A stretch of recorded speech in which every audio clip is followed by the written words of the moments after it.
बिस्मिल्लाहिर्रहमानिर्रहीम। तवज्जो रखिएगा, बहुत ज़्यादा ज़रूरी बात करनी है।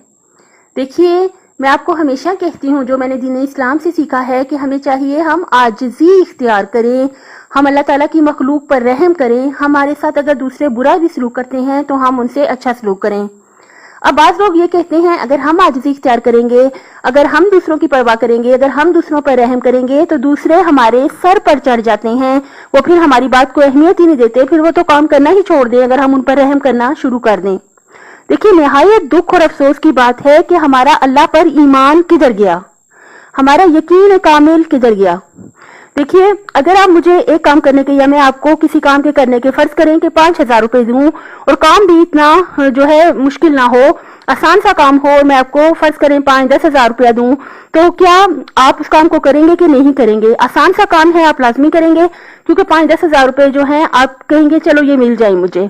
लेकिन जो अल्लाह ताला आपको अच्छे से अच्छा बदला और इनाम देता है इसार और कुर्बानी करने का, यानी हम अपनी बात छोड़ देते हैं, अपनी खुशी छोड़ देते हैं, दूसरों की खुशी का जब ख्याल रखेंगे और अल्लाह ताला मखलूक पर रहम करने के अवज हमारी बड़ी बड़ी मुसीबतें टल जाएंगी। काश कि हमारी वो नजर होती कि हम देख सकते कि कितनी बड़ी बड़ी मुसीबतें जो हैं दूसरों का दिल खुश करने से टल जाती हैं।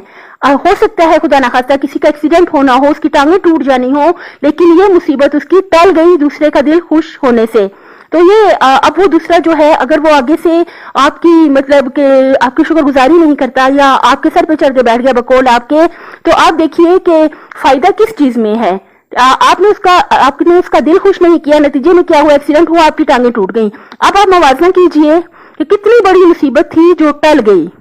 ये क्या मतलब हुआ कि दूसरा हमारे सर पे चढ़ जाएगा या दूसरा हम उस पर रहम करेंगे, वो हर रोज बहाना करे जी मुझे बुखार है, रोज ही काम ना करे, तो हम उठ के खुद काम कर लें अल्लाह ताला की रजा के लिए कि हमें इस इसार कुर्बानी का अजर कौन देगा? अल्लाह देगा। हो सकता है इतनी बड़ी मुसीबत टल जाए कि हमारा हादसा होना हो, टांगे टूट जानी हो, लेकिन ये मुसीबत टल जाए।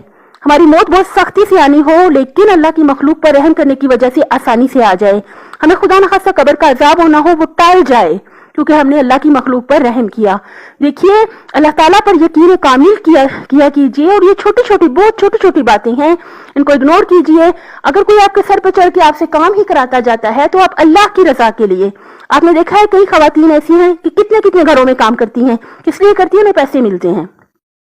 लेकिन आगे से आपको पता है हर बंदा इतना अच्छा नहीं होता कि वो खादिम को जो है वो अपनी बहन अपनी माँ का दर्जा दे। हर बंदा ऐसा नहीं होता, वो लोग नौकरों की तरह ट्रीट करते हैं उन लोगों को, और वो फिर भी काम करते हैं। क्यों? क्योंकि उन्हें पैसे मिलते हैं। तो हम अल्लाह की रजा के लिए अगर अपने ही घर में अगर हमें रोज भी करना पड़ गया, घर वाले सर पे भी चढ़ गए, तो इतना अजर सवाब जो हमें अल्लाह अता करेगा, हमारी नजर उस पे होनी चाहिए। अपनी सेहत, आखिरत और खाली की मखलूक का बहुत ज्यादा ख्याल रखिएगा। अल्लाह ताला दुनिया और आखिरत में हामी और नासिर हो आपका।